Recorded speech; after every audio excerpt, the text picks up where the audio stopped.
Visakha Rushikonda palace వినియోగంపై అనేక కోణాల్లో చర్చలు జరుపుతున్నట్లు మంత్రి పయ్యావుల కేశవ్ తెలిపారు. రుషికొండ ప్యాలెస్ ను ఎలా వినియోగించాలన్న అంశంపై ప్రభుత్వం ఏర్పాటు చేసిన కేబినెట్ సబ్ కమిటీ 3వ భేటీ జరిగింది.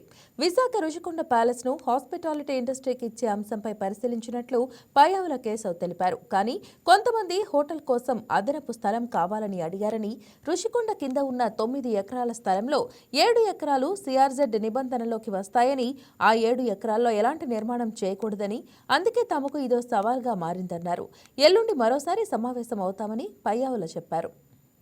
ఆ 9 ఎకర్స్ ఇది ఇస్తాము అని అంటే దేశంలోనే పెద్ద పెద్ద హోటల్ సంస్థలన్నీ కూడా వచ్చి అప్లై చేయాలి. అయితే దాన్ని ఇవాళ డీటెయిల్డ్ గా వెళ్ళి అనలైజ్ చేసినప్పుడు ఆ కింద ఉన్నటువంటి ల్యాండ్ 9 ఎకర్స్ అనుకుంటే ఆ 9 ఎకర్స్ లో 7 ఎకర్స్ సిఆర్జెడ్ నిబంధనల కింద ఏ రకమైనటువంటి నిర్మాణాలు చేపట్టడానికి అవకాశం లేదు. అంటే కేవలం 2 ఎకరాలే మిగులుతుంది. ఇది ఒక కొత్త సవాల్ ఈరోజు మా కమిటీ సమావేశం ముందుకు వచ్చింది. ఎందుకంటే చాలా డీటెయిల్డ్గా మనం మ్యాపింగ్ చేయించిన తర్వాత సో ఇవాళ మళ్ళీ ఇంకొక సైడు గవర్నమెంట్ ల్యాండ్ ఏమైనా ఉందా అనేటువంటిది ఆల్టర్నేటివ్ చూసి ఎల్లుండి మళ్ళీ 2-3 ఆప్షన్స్ని స్టడీ చేసుకుని సర్వే చేసుకుని 28th మళ్ళీ ఒక ఆన్లైన్ మీటింగ్ అరేంజ్ చేసుకునే రకంగా ఏర్పాటు చేసుకోవడం జరిగింది.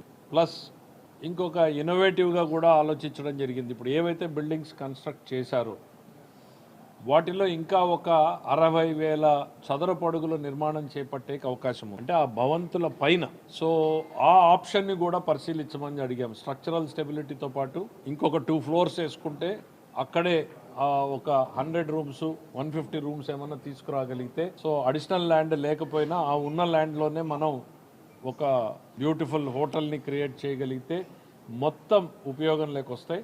దాంట్లో చివర ఉన్నటువంటి 2-3 బ్లాక్లు ఏవైతే ఉన్నాయో అవి ప్రజలకి ఆర్ట్ ఎగ్జిబిషన్స్ పెట్టుకోవడానికి. ఈ వీడియో మీకు నచ్చినట్లయితే లైక్ కొట్టి షేర్ చేసి మా వైకే టీవీ ఛానల్ని సబ్స్క్రైబ్ చేయండి.